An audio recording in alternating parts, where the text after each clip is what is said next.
Welcome back to ESBR Boxing's YouTube channel. We have just seen Fabio Wardley stop Joseph Parker in the 11th round whilst down on two of the three judges' scorecards. Danny, thank you for joining me as always. What a fight. Fight of the year contender. I wouldn't mind betting that's the best fight we'll see in Britain this year. We're talking a few minutes after the fight's finished. What did you think of all of that? Amazing fight, a more entertaining fight than I thought it was going to be, and an outcome that I think is good for British boxing. I think Fabio Wardley is box office. I was just saying to you before we started recording, I think he's easily the most entertaining fighter in Britain. He could very well be the most entertaining fighter in the heavyweight division, and to do that, to do it again, like he maybe wasn't as down on the cards or as in as one sided a fight as he was against Justice Huni. Obviously, had Parker badly hurt in the second round, but he was losing for my money pretty clearly by the time the stoppage came. To pull it out of the bag again against not a Justice Huni, a fighter who a top 20 heavyweight who people have got reservations about the chin, but to do it against the former world champion and Joseph Parker in the form of his life in a fight, he was a heavy underdog in this time. He was a heavy favorite against Justice Finney. The odds weren't that way this time, quite the opposite. Just yeah, crazy. Adrenaline flying high from it. And I'm already excited for Fabio Wardley's next fight. Yeah, and like we often on this channel talk about, you know, a bit doom and gloom about Fury and Joshua at the end of their careers. Eubank Jr. as well, who are the next pay-per-view stars. There's Conor Ben, Hamza Shiraz, a couple of others here and there, but actually it could be Fabio Wardley now, considering he's in the most famous popular division amongst casual fans as well. Um, whether this should have been a pay-per-view or not tonight, we can debate. It's probably too late to debate that now, but I just think he potentially is the future. He's potentially the future of British boxing when it comes to pay-per-view shows, when it comes to, I don't want to say packed arenas because the arena wasn't packed, but potentially packed arenas in the future as well. Let's talk about the stoppage, Danny. What did you make? What did you make of it? Was it stopped too soon in your opinion? Was it okay?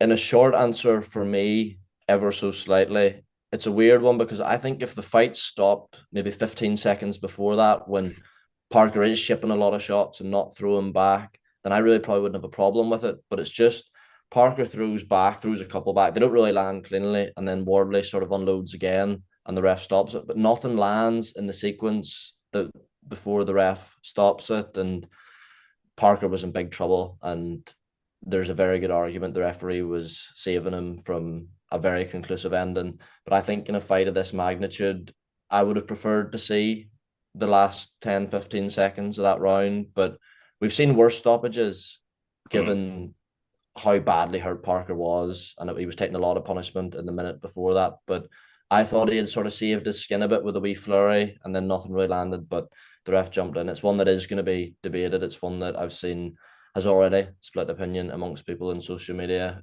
But for me, it was a touch early, if I'm being Yeah. honest. Yeah, I feel like I'm sure WhatsApp groups and social media is kind of popping off right now as we're speaking. But I was quite shocked when it was stopped, to be honest, because Parker's just such a tough man. He's taken punches up until then. He didn't kind of go down. He was visibly hurt. But yeah, I would have liked to have seen it gone on as well. And I just think the referee, you're taking so many things into consideration, and I think one of those things should be um, where the scorecards possibly are. Not that the referee has visibility over those, but I just think if Parker had lost pretty much every round, I would understand why it gets stopped. But Parker, I think in everyone's eyes, was winning that fight. So I think I would have liked to have seen it continue. And one thing I think this should be kept into consideration as well is the scale of the fight. If Yeah, that's a prospect against a journeyman, no one has an issue for it. But it's Parker's last chance of getting a world title shot. This was, as you say, a headline pay-per-view fight. So I think that's something to be considered as well. yeah, I think so. I think so. And I think referees are in tough positions because they've got to make big decisions. And once you've jumped in, you can't change. You can't have a look at somebody like, oh no, actually he's okay. I'll stay back and you lads crack on. You can't do that if you're Howard Foster. So yeah, I think we're in agreement on that. Um, what is gonna happen next, Danny? On Thursday, Frank Warren assured those in attendance that the winner was going to fight Alexander Usyk. I think some people may say it's still unclear what Usyk's going to do. Is he definitely going to fight again? Is he just going to have one more against what I like to touch? I know it's a tough question, but what do you see happening? I think if you're taking everyone's words at face value, which is often an incredibly stupid thing to do in the sport of boxing, you would be led to believe that would happen. Not just Frank Warren was saying that the winner of this fight will fight Usyk, but I saw comments from, I think Usyk sort of delivered by proxy via Sergey Lapin, one of his advisors and members of his training team, that the winner of this fight would fight Usyk next. I think from a promotional and business side of things, it's probably better that Wardley won because we can go back to Wembley, Usyk against another Brit. I don't think you could have done that with Parker. I'm not sure where that fight takes place. Would Riyadh be interested in it? So I think from that side of things, maybe the Wardley fight is of more interest. I have to say, I almost don't want to see Fabio Wardley fight Usyk. I would like to see Yeah. him to go on a run because I don't think he'll beat Usyk. I know that's maybe a question you're going to ask me. I think that is a step too far, and surely he can't pull it out of the bag at that sort of level. But anyone else, I want to see him in with, get him in fights that will capitalize on the sort of hype that we're talking about earlier. A Bacoli fight, something like that.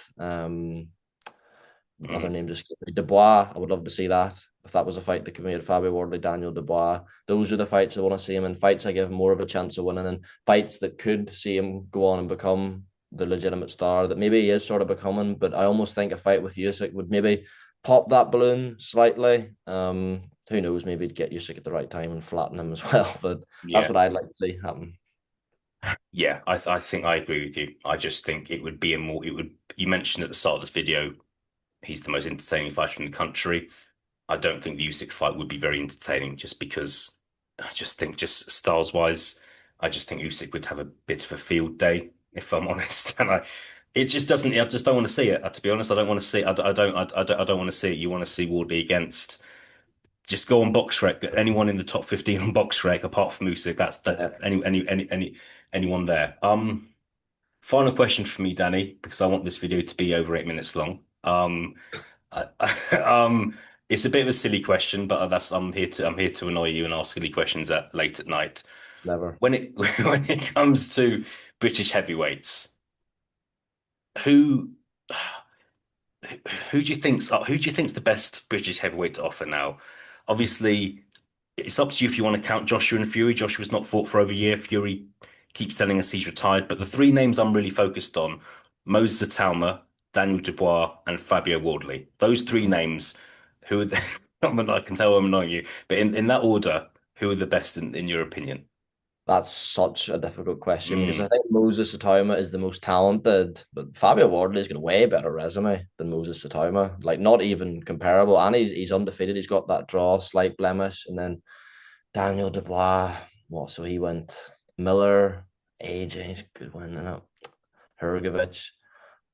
Satouma is the most talented, I think. I think that's yeah. probably clear to see.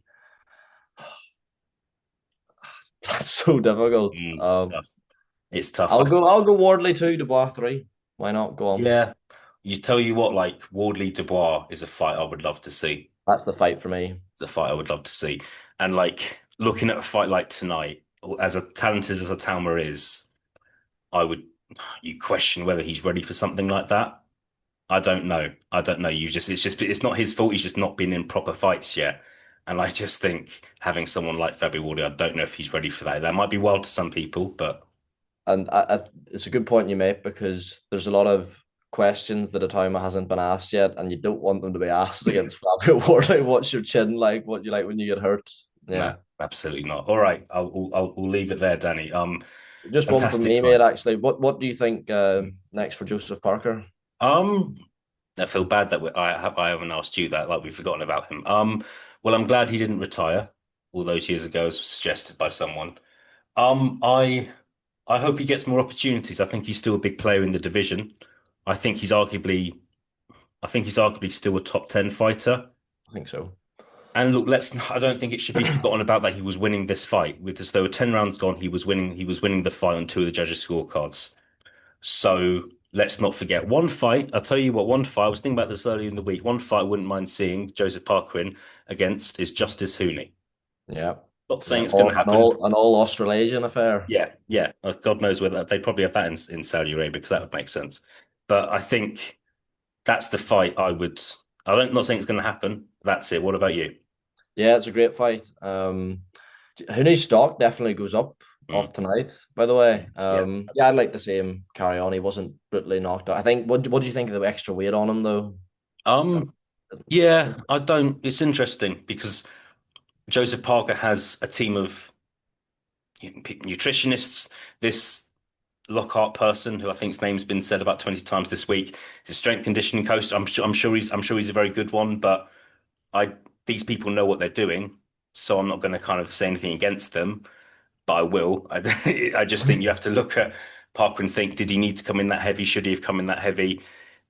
Would he would he have had more energy later on in the fight if he hadn't come in that heavy? So yeah, I think it's a bit unnatural for him Yeah, I agree personally. with you. But I agree with I'm not visibly, I'm not a dietitian or you. nutritionist. So we'll see. But we'll see how heavy he comes in next time. But Joseph Parker should be involved in more big fights in the future. He's a big name. Um, so we'll see. Fingers crossed for him. Yeah, absolutely. All right, Danny, we'll leave it there. Thank you very much for your time. Thanks, mate.